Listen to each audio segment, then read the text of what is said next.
Hi, Mitch Nichols here with Con Dynamics, continuing on with the overview of our ERISA Form 5500 database that we have. In our first segment, we kind of did the general overview, how to lay in some filters, and the overall look and feel of the forms. So now we're going to continue on and with the overview.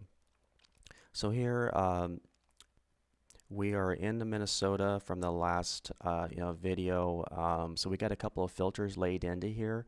And you can't really see where these filters are at because you might lay in 5, 6, or maybe 10 different filters as you are digging through the data.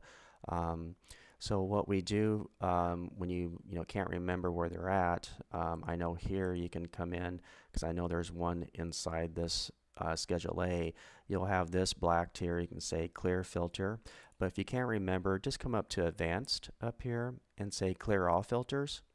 And then all the filters will be gone, and you'll see the record count come all the way back up to the original amount down at the bottom here. So and again, this database has all 50 states in here, so it depends what area of the country that you're more interested in. But let's lay back into, as I mentioned before, I'm a licensed agent here in Minnesota.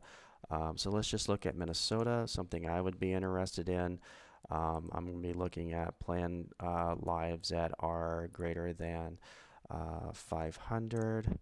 And you can notice how quickly this thing gets through the data. That's the magic behind it. I'm not online.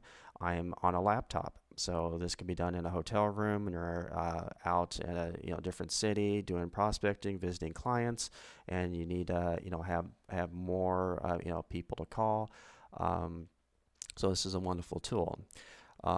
For that. So now I want to lay in, since I do group health benefits here, so I just want to focus in on just group health. So I want all the Schedule A's that have group health benefits here. So anything that's got the health box checked. So now and let's go ahead and clean up this up here for these late filing forms, as we did before. 1231. There's really not that much in there. It's just that they are hitting on the first set of records here. So now we have those filters laid in, and then now we're down to 485 so far for the 2011 data set. So as we most plan filers they get, I should back up a little bit, plan filers have about 210 days to file their 5500 form from the previous plan year.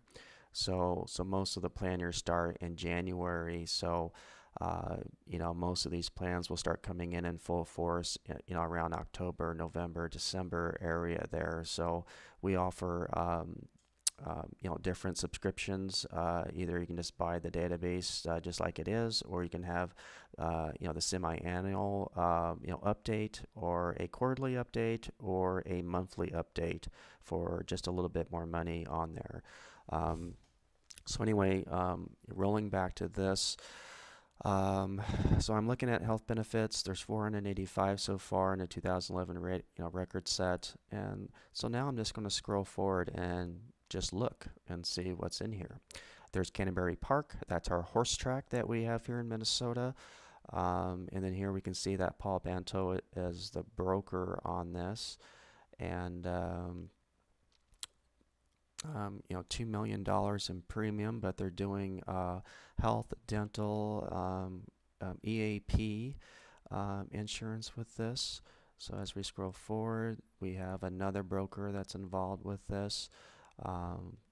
So let's say that this is the data set that's more interesting to me, and I want to research this a little bit more. And what I can do is download this. I can click on external data, and I can export this to Excel, because I only have 485 records, so that's more of a manageable size. That's good there as my file name. I'll open up Excel afterwards, and I'll go ahead and replace that file. And then what you'll have is the data that that spits out into Excel. Notice how fast that was. I just started this video and uh, I've already kicked out the group health Schedule A's. Let me click on this so it doesn't blink anymore. For the state of Minnesota in the recent 2011 data set, and here I am. I'm looking at the individual records. Let's set my headers on here so that when I'm going across, I still have my titles. So all the fields that were on those forms, everything that gets downloaded into Excel. So you'll have all the pertinent data coming down through here. Now, for most people, it's way too much data.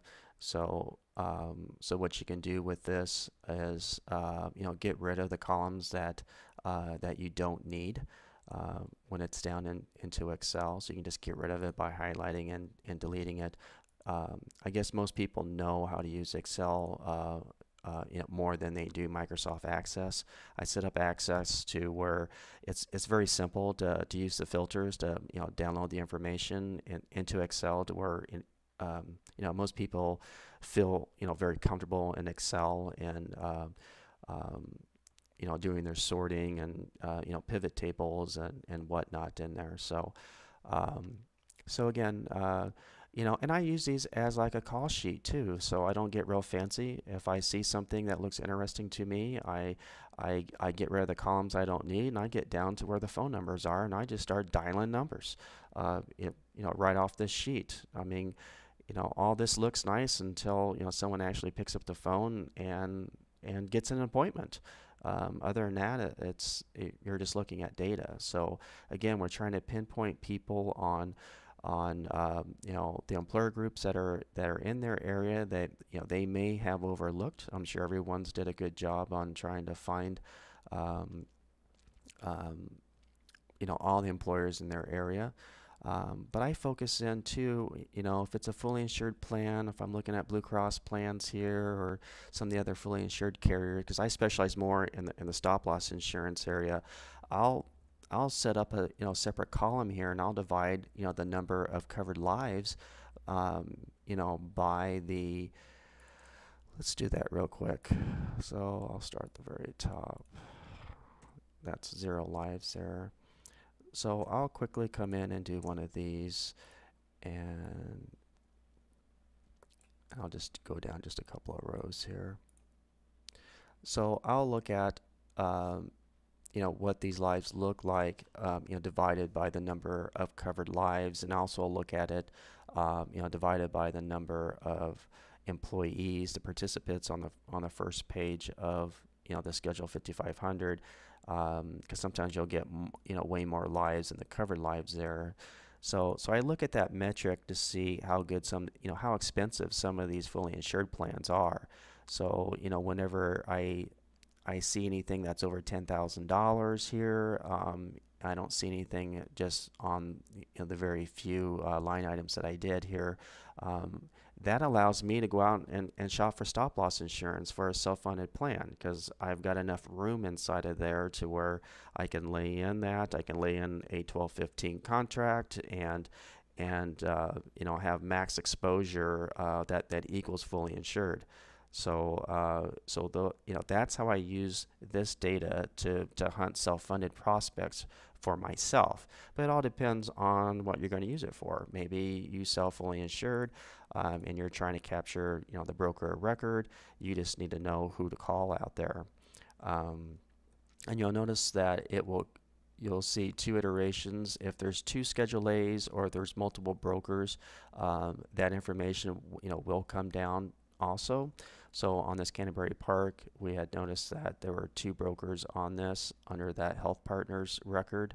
If I scroll over a little bit more, keep going here so it doesn't go very fast here. Paul Bantle and Gallagher, Paul and Gallagher benefits there as I'm going through. So it'll keep every iteration. If you want to just get it down to the unique employer group, Excel has a feature that can remove duplicates. and it'll bring up this window here, and what you want to do is unselect all, because it'll select every single one, and I just want to do it by the employer name. You can have multiple fields in here that you want to show as unique, whether it's the plan number, or if it's the the EIN number, or you want to just keep it the way it is. But let's say I want to do this as a call sheet. I want to import this into my Constant Contact or my other CRM tool. I don't need all these little duplicate records in here. I can just hit that. It got rid of 113 duplicates because I don't need to know every single iteration of how many brokers there is.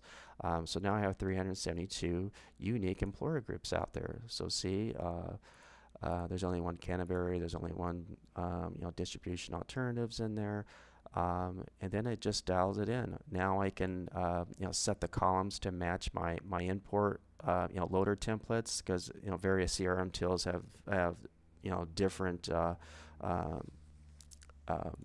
data sets, how they want the data arranged so that it can import into the CRM tools.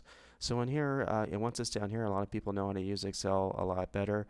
And my next videos, you should see how I can use this in pivot tables here, and break it out further that way. Especially if you're looking at market share data. If you need more information how to get a copy of this database, run out to www.congdynamics.com. Thank you.